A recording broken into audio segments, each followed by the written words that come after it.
వివిధ రాష్ట్రాలలో ముఖ్యమంత్రులుగా మహిళలకు అవకాశం ఇచ్చిన 140 సంవత్సరాల చరిత్ర కలిగిన కాంగ్రెస్ పార్టీకి ఈరోజు తెలంగాణ రాష్ట్రంలో ప్రజలు అధికారం కట్టబెట్టిండ్రు.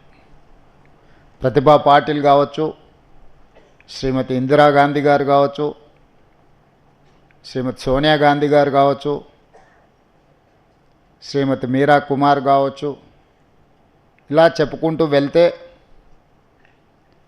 స్వతంత్రానికి ముందు, స్వతంత్రం వచ్చిన తర్వాత రాజకీయ పార్టీలలో మహిళల యొక్క ప్రాధాన్యతను గుర్తించి మహిళలకు అత్యంత బాధ్యతాయుతమైన పదవులను కట్టబెట్టి సమర్థవంతంగా వాళ్ళు ఆ బాధ్యతలను నిర్వహించిండ్రు. శక్తిని మనం మహిళతో పోలుస్తాం, అభివృద్ధిని, కుటుంబం యొక్క గౌరవాన్ని నిలబెట్టడానికి మహిళతోనే పోలుస్తాం. కానీ అలాంటి మహిళకు రక్షణ కల్పించలేకపోతున్నాము. అభద్రతా భావంలో మహిళలు ప్రతిరోజు ఇంటి నుంచి బయలుదేరుతున్నారు అని అంటే అది ఏ యొక్క రాష్ట్ర ప్రభుత్వానికి గౌరవం కాదు. అందుకే తెలంగాణ రాష్ట్ర ప్రభుత్వం ఈ రాష్ట్రంలో ఇంతకుముందు మహిళా వేధింపు కార్యక్రమాలు పట్టణాలకే పరిమితమయ్యేది,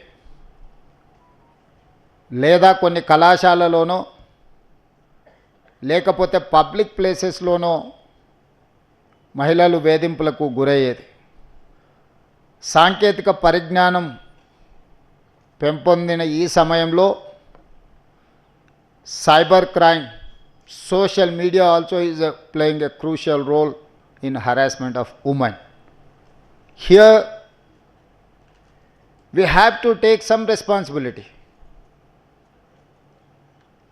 We have to correct ourselves. మనల్ని మనము సవరించుకొని మన బాధ్యతలను మనం నెరవేర్చాల్సిన సందర్భం వచ్చింది. ఇంతకుముందు ఉన్నతాధికారులు మాట్లాడుతూ అమ్మాయిలు ఇంట్లో నుంచి బయలుదేరినప్పుడు జాగ్రత్తగా ఉండను, లేకపోతే ఏదైనా తప్పు జరిగితే అమ్మాయిలనే తప్పు పట్టడము, ఇలాంటివన్నీ మన వ్యవస్థలో వేళ్ళూనుకున్న ఒక దుష్ట సాంప్రదాయం.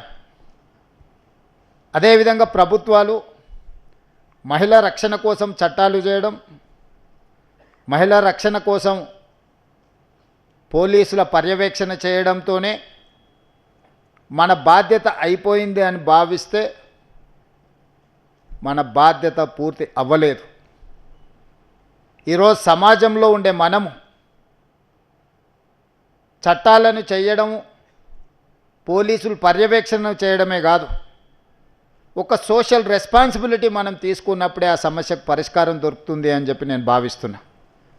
సోషల్ రెస్పాన్సిబిలిటీ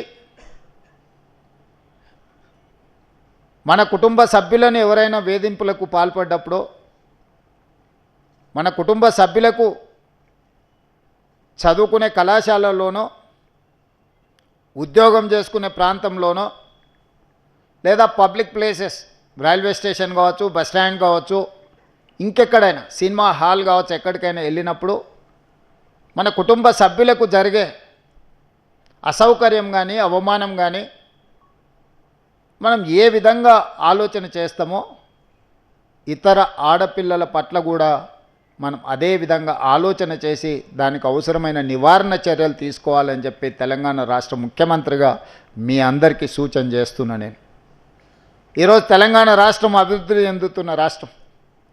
ఈ రాష్ట్రంలో మన మహిళల కోసం ఎన్నో నిర్ణయాలు తీసుకుంటున్నాం. ఈరోజు మహిళలకు కుటుంబానికి రేషన్ కార్డు ఇచ్చినా మహిళా పేరు మీదనే ఇవ్వాలనుకుంటున్నాం. ప్రభుత్వం తరఫున ఇళ్ళ కేటాయింపు జరిగినా మహిళ పేరు మీదనే ఈరోజు ఇళ్ళ కేటాయింపులు జరుగుతున్నాయి. ఈరోజు చాలా పథకాలకు మహిళా పేరు మీదనే స్వయం సహాయక సంఘాలు 65 లక్షల మంది సభ్యులు తెలంగాణ రాష్ట్రంలో ఉంటే వాళ్ళకి ఫైనాన్షియల్ అసిస్టెన్స్ కింద 27,000 crores లాస్ట్ ఇయర్ మనం ఆర్థికంగా వాళ్ళు నిలబడాలి, ఆర్థికంగా వాళ్ళు నిలబడ్డప్పుడు ఈ సమాజంలో వాళ్ళకి గౌరవం దక్కుతుంది అని చెప్పి ఈరోజు మహిళా శక్తిని మనం ప్రోత్సహిస్తున్నాం.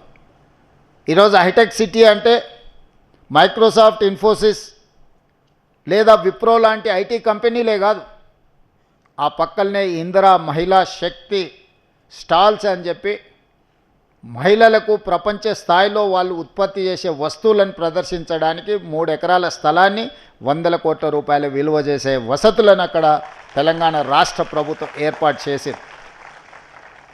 ఈరోజు గ్రామీణ ప్రాంతాలలో ఉండే తెలంగాణ మహిళలు తయారు చేసే, ఉత్పత్తి చేసే వస్తువులను అమెజాన్ ప్లాట్ఫామ్ మీద రాష్ట్ర ప్రభుత్వం ఒప్పందం చేసి వాళ్ళు ఉత్పత్తి చేస్తున్న వస్తువులను ప్రపంచ స్థాయిలో ఈరోజు మార్కెటింగ్ చేసుకోవడానికి అమెజాన్తో తెలంగాణ రాష్ట్ర ప్రభుత్వం ఒప్పందం చేసింది. సోలార్ బిజినెస్ అంటే మనమందరం అదానీ అంబానీలే అనుకుంటున్నాం. ఈరోజు స్వయం సహాయక సంఘాలు తెలంగాణ రాష్ట్రంలో ఉన్న వాళ్లకు 1000 మెగావాట్ సోలార్ పవర్ ఉత్పత్తి చేసి తెలంగాణ విద్యుత్ శాఖకు అమ్మే విధంగా ఈరోజు ఆర్థికంగా వాళ్ళను నిలబెట్టి ఈరోజు సోలార్ విద్యుత్ ఉత్పత్తి అదానీ అంబానీలతోని ఆడపిల్లలు పోటీ పడే విధంగా తెలంగాణ రాష్ట్ర ప్రభుత్వం ఈరోజు అవకాశం ఇచ్చింది. అదేవిధంగా తెలంగాణ రాష్ట్రంలో ఆర్టీసీ బస్సుల్లో మహిళలకు ఉచిత ప్రయాణం ఏర్పాటు చేస్తే చాలామంది మహిళలు బస్సుల్లో ఉచిత ప్రయాణం మాత్రమే చేయగలరని భావిస్తున్నారు. కానీ ఆర్టీసీకి 1000 బస్సులను కొనుగోలు చేసి 1000 బస్సులకు తెలంగాణ స్వయం సహాయక మహిళలు యజమానులుగా మారి ఆర్టీసీకి ఈరోజు ట్రాన్స్పోర్ట్ కార్పొరేషన్కి ఈరోజు వాళ్ళు బస్సులను పెట్టి ఈరోజు తెలంగాణ రాష్ట్రంలో నడుపుతున్న బస్సుల్లో 1000 బస్సుల భాగస్వామ్యం ఈరోజు మహిళల చేతుల్లో ఆర్థిక శక్తిని పెంచడానికి ఈరోజు తెలంగాణ రాష్ట్ర ప్రభుత్వం వాళ్ళకి అవకాశం ఇచ్చింది. ఇదే కాదు, తెలంగాణ రాష్ట్ర ప్రభుత్వం వివిధ జిల్లాలలో ప్రభుత్వ స్థలాలను కేటాయించి పెట్రోల్ బంకులు నడపడానికి ఈరోజు ఆడపిల్లలకే స్వయంగా పెట్రోల్ బంక్స్ నిర్వహించడానికి ఈరోజు మహిళా శక్తి ఈరోజు మనం ప్రోత్సహిస్తున్నాం.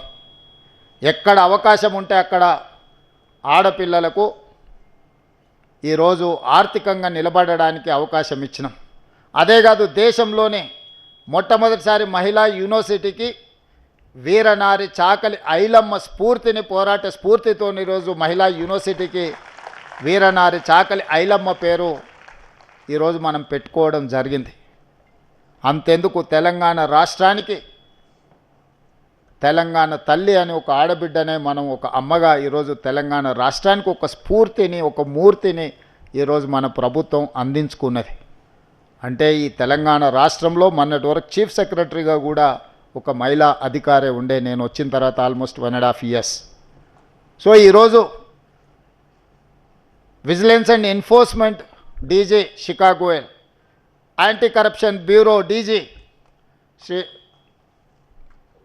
చారు సిన్హా గారు, వివిధ శాఖలకి ఈరోజు పోలీస్ డిపార్ట్మెంట్లో అత్యంత కీలకమైన శాఖలు మహిళా అధికారులే. Education secretary, principal secretary Yogita Rana, municipal principal secretary T Sridevi, ఈరోజు కీలకమైన శాఖలన్నిటిని కూడా చాలా జిల్లాలకు ఎస్పీలుగా, చాలా జిల్లాలకు కలెక్టర్స్గా, ఇంక్లూడింగ్ హైదరాబాద్ కలెక్టర్ మహిళల చేతుల్లో ఈరోజు ఈ ప్రభుత్వం అధికారాన్ని అందించింది. ఈ రాష్ట్ర ప్రభుత్వానికి మహిళల యొక్క శక్తి, మహిళల యొక్క నైపుణ్యం పట్ల సంపూర్ణమైన విశ్వాసం ఉన్నది. కానీ తెలంగాణ రాష్ట్రంలో ఇంకా మహిళలకు సంపూర్ణమైన రక్షణ ఉన్నదా అంటే కొంచెం ఆలోచన చేయాల్సిన పరిస్థితులు ఉన్నాయి. అందుకే ఈరోజు తెలంగాణ రాష్ట్ర ప్రభుత్వం దేశంలోనే మహిళలకు అత్యంత భద్రత కలిగిన రాష్ట్రంగా తెలంగాణను తీర్చిదిద్దాలి అని ఈరోజు ఒక మంచి కార్యక్రమాన్ని తీసుకొని ఈరోజు మిమ్మల్ని అందరిని ఆహ్వానించి, ఈరోజు ఇక్కడ 1/3 అమ్మాయిలు ఉంటే 2/3 మేల్ ఫీమేల్ కాంబినేషన్ ఉంది. వాళ్ళ రక్షణ వాళ్ళకు వదిలేయకుండా వాళ్ళ రక్షణ ఇక్కడున్న మనమందరం తీసుకుంటే ఖచ్చితంగా 100% తెలంగాణ రాష్ట్రంలో మహిళలకు రక్షణ అందించబడుతుంది అని నేను భావిస్తున్నా. అందుకే మహిళల రక్షణ కోసము తెలంగాణ యువకులు ఒక బ్రాండ్ అంబాసిడర్గా నిలబడాలి. మనం ఎంత విజయం సాధించినా మహిళలను ఆర్థికంగా నిలబెట్టినప్పుడే ఆ కుటుంబము, ఆ రాష్ట్రము, ఆ దేశము ఆర్థికంగా బలపడుతుంది. తెలంగాణ రాష్ట్రం 2034కి $1 ట్రిలియన్ ఎకానమీ, 2047కి $3 ట్రిలియన్ ఎకానమీ రీచ్ అవ్వాలి అని అంటే సమాజంలో సగభాగమైన ఆడపిల్లలకు రక్షణ ఉండాలి. రక్షణ ఉన్న ఆడపిల్లలు ఆర్థికంగా ఎదగాలి. ఆర్థికంగా ఎదగాలి అంటే వాళ్ళు చదువుకోవాలి.